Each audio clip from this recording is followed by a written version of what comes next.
Hello viewers, welcome to Happy Little Hand.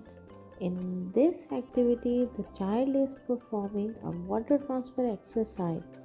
He begins by transferring water from the cup on the right side to the cups on the left using careful hand control.